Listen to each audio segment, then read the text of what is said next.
कि इजराइल संयुक्त राष्ट्र महासचिव के बयान पर तमतमा गया और संयुक्त राष्ट्र से भिड़ गया। नौबत यह आ गई कि इजराइल ने संयुक्त राष्ट्र महासचिव एंटोनियो गुतरेस का इस्तीफा मांग लिया, क्योंकि संयुक्त राष्ट्र की बैठक में गुतरेस ने फिलिस्तीन के समर्थन में बयान दे दिया, जिस पर इजराइल भड़क गया। क्योंकि संयुक्त राष्ट्र महासचिव एंटोनियो गुतरेस ने खुलकर बोल दिया कि हमास ने इजराइल पर बिना किसी कारण के हमला नहीं किया। It is important to also recognize the attacks by Hamas did not happen in a vacuum. यही नहीं, संयुक्त राष्ट्र की बैठक में गुतरेस ने फिलिस्तीन के लोगों के अधिकारों पर भी खुलकर बात की। The Palestinian people have been subjected to 56 years of suffocating occupation. यानी संयुक्त राष्ट्र महासचिव ने बेबाक होकर फिलिस्तीन के समर्थन में बयान दे दिया और गाजा में इजराइल के हवाई हमलों की आलोचना की। उन्होंने आम लोगों के अधिकारों की रक्षा के लिए अंतर्राष्ट्रीय स्तर पर बने कानूनों का हवाला दिया। यही नहीं, गुतरेस ने तुरंत सीज फायर की मांग भी की, जिसके बाद इजराइल आग बबूला हो गया। उसने आओ देखा ना ताव और संयुक्त राष्ट्र महासचिव एंटोनियो गुतरेस के इस्तीफे की मांग कर डाली, क्योंकि 7 अक्टूबर के बाद से इजराइल लगातार हमास पर इजराइल के लोगों से हैवानियत करने का आरोप लगा रहा है। लेकिन जैसे ही संयुक्त राष्ट्र महासचिव एंटोनियो गुतरेस ने हमास के हमले पर बयान दिया, इजराइल का दिमाग खराब हो गया, क्योंकि गुतरेस ने अपने बयान से जता दिया कि वो गाजा में इजराइल के हमलों के खिलाफ है, जबकि इजराइल ने हमास को खत्म करने की कसम खाई है। यही नहीं, उसने दलील दी कि वो गाजा में केवल हमास के ठिकानों को निशाना बना रहा है। लेकिन जैसे ही गुतरेस का फिलिस्तीन के समर्थन में बयान आया, इजराइल का पारा चढ़ गया और संयुक्त राष्ट्र में इजराइल के राजदूत गिलाद एरदान ने आक्रामक ट्वीट किए और गुतरेस का इस्तीफा मांग लिया। गिलाद एरदान ने लिखा कि गुतरेस सारी नैतिकता भूल चुके हैं और उन्होंने बच्चों, महिलाओं और बुजुर्गों के नरसंहार के लिए जो समझ दिखाई है, वो संयुक्त राष्ट्र का नेतृत्व करने के लिए ठीक नहीं है। इसलिए उन्हें संयुक्त राष्ट्र महासचिव के पद से इस्तीफा दे देना चाहिए, क्योंकि इजराइल हमास के अंत से पहले गाजा पर हमले नहीं रोकेगा। संयुक्त राष्ट्र में इजराइल के राजदूत गिलाद एरदान से पहले इजराइल के विदेश मंत्री भी संयुक्त राष्ट्र महासचिव पर खूब भड़के। उन्होंने तो संयुक्त राष्ट्र महासचिव के सामने ही उनके खिलाफ बोलना शुरू कर दिया। और संयुक्त राष्ट्र के स्थापना दिवस पर हुई बैठक में संयुक्त राष्ट्र महासचिव के खिलाफ खूब आग उगली। वो बैठक में हमास के हमले में मारे गए इजराइल के नागरिकों की तस्वीरें लेकर आए और उन्हें दिखाते हुए इजराइल में हुए नरसंहार की पूरी कहानी दुनिया को सुना दी। क्योंकि संयुक्त राष्ट्र महासचिव एंटोनियो गुतरेस की बात सुनकर इजराइल के विदेश मंत्री एली कोहेन को गुस्सा आ गया। Mr. Secretary General, in what world do you live? Definitely, this is not our world.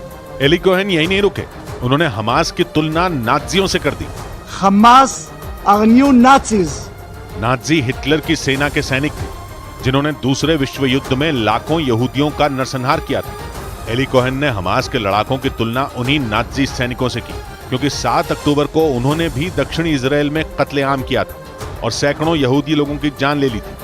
जिसके बाद इजराइल ने हमास के अंत के लिए गाजा पट्टी में बम बरसाने शुरू कर दिए। लेकिन संयुक्त राष्ट्र महासचिव ने जंग रोकने की मांग कर डाली, जबकि इजराइल और अमेरिका इसके खिलाफ हैं। गाजा पट्टी वो जगह है जहां हमास के हथियारों के ठिकाने, सुरंगें और मुख्यालय है। यही नहीं, गाजा पट्टी में उन्हीं का शासन भी है, जहां से उसने 7 अक्टूबर को दक्षिणी इजराइल के शहरों पर मिसाइलें दागी थी और उसके लड़ाके इजराइल में घुस गए थे, जिसके बाद उन्होंने इजराइल के 200 से ज्यादा लोगों को बंधक बना लिया था, जिन्हें छुड़ाने के लिए इजराइल और अमेरिका लगातार कोशिश कर रहे हैं। लेकिन संयुक्त राष्ट्र में सीज फायर की मांग की गई, जिसके लिए गाजा में आम लोगों की मौत और उनकी दुर्दशा का हवाला दिया गया और फिलिस्तीन के लोगों से हमदर्दी दिखाई गई। और संयुक्त राष्ट्र महासचिव एंटोनियो गुतरेस ने बयान दिया कि इससे पहले कि युद्ध में और निर्दोष लोगों की जान चली जाए, जंग रोक देनी चाहिए। लेकिन न अमेरिका ऐसा चाहता है और न इजराइल। अमेरिका ने तो ये शर्त भी रख दी थी कि सभी बंधकों की रिहाई के बाद ही युद्ध विराम होगा। लेकिन इजराइल ने साफ कर दिया कि जंग हमास के अंत के बाद ही रुकेगी। यही नहीं, संयुक्त राष्ट्र महासचिव के बयान से नाराज होकर उसने संयुक्त राष्ट्र के खिलाफ कई एक्शन भी ले डाले। क्योंकि जंग के बीच संयुक्त राष्ट्र महासचिव एंटोनियो गुतरेस ने बयान दिया कि इजराइल पर हमास का हमला बेवजह नहीं था, जिसे सुनकर इजराइल का खून खौल उठा और वो सीधा संयुक्त राष्ट्र से भिड़ गया। इजराइल की तीखी प्रतिक्रिया संयुक्त राष्ट्र की बैठक तक ही नहीं रुकी, क्योंकि इजराइल के विदेश मंत्री एली कोहेन ने संयुक्त राष्ट्र महासचिव एंटोनियो गुतरेस से मुलाकात रद्द कर दी। यही नहीं, इजराइल ने संयुक्त राष्ट्र के एक अधिकारी को वीजा देने से इनकार तक कर दिया और दलील दी कि ऐसा उसने संयुक्त राष्ट्र को सबक सिखाने के लिए किया। जिसके बाद संयुक्त राष्ट्र महासचिव एंटोनियो गुतरेस का रुख थोड़ा नर्म पड़ गया।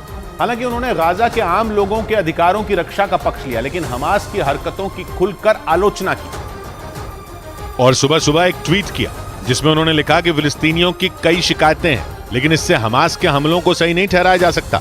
लेकिन इसके जवाब में फिलिस्तीन के लोगों को सजा देना भी ठीक नहीं है। यानी संयुक्त राष्ट्र की बैठक में हमास के हमलों पर नर्म रुख वाले संयुक्त राष्ट्र महासचिव एंटोनियो गुतरेस के सुर बदलते दिखे। माना जा रहा है कि ऐसा इजराइल के तीखे तेवरों की वजह से हुआ, क्योंकि उसने आरोप लगाया कि संयुक्त राष्ट्र महासचिव न्यूट्रल नहीं है और उनको पद पर रहने का कोई हक नहीं है। क्योंकि इजराइल को उम्मीद थी हमास से जंग के बीच संयुक्त राष्ट्र उसका साथ देगा।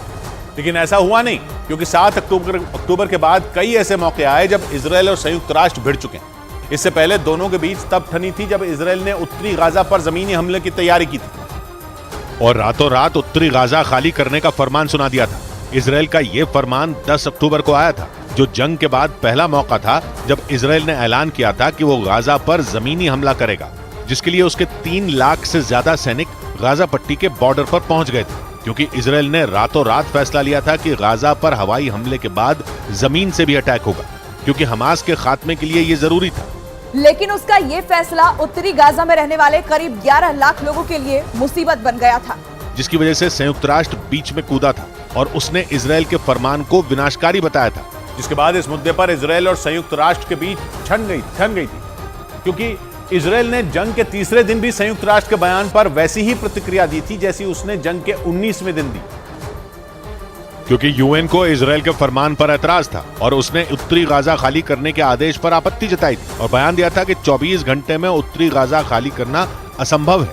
जिसके बाद संयुक्त राष्ट्र में इजराइल के राजदूत ने बयान दिया था कि संयुक्त राष्ट्र इजराइल को उपदेश दे रहा है, जबकि उसने गाजा में आम लोगों की हालत पर तब आंखें मूंद रखी थीं जब हमास ने आम लोगों को दी गई चीजों का गलत इस्तेमाल किया था। जिसके बाद हमास से जंग के मुद्दे पर इजराइल और संयुक्त राष्ट्र फिर भिड़ गए और इस बार तो झगड़ा पहले से ज्यादा बढ़ गया, क्योंकि इजराइल ने संयुक्त राष्ट्र महासचिव का इस्तीफा मांग लिया। यही नहीं, वो खुलकर उन पर पक्षपात करने का आरोप लगाने लगा, जिसमें पर्दे के पीछे से अमेरिका भी उसके साथ खड़ा दिखा, क्योंकि उसका कहना है कि गाजा में युद्ध विराम से हमास का फायदा होगा। अमेरिका पहले ही बोल चुका है कि वो फिलहाल युद्ध विराम नहीं चाहता है, हालांकि वो कुछ दिन के लिए जमीनी हमला टालने के पक्ष में है। लेकिन अमेरिका ने यह साफ कर दिया कि वो युद्ध विराम नहीं चाहता, क्योंकि मौजूदा हालात में युद्ध विराम से हमास को फायदा हो सकता है। A ceasefire right now really only benefits Hamas.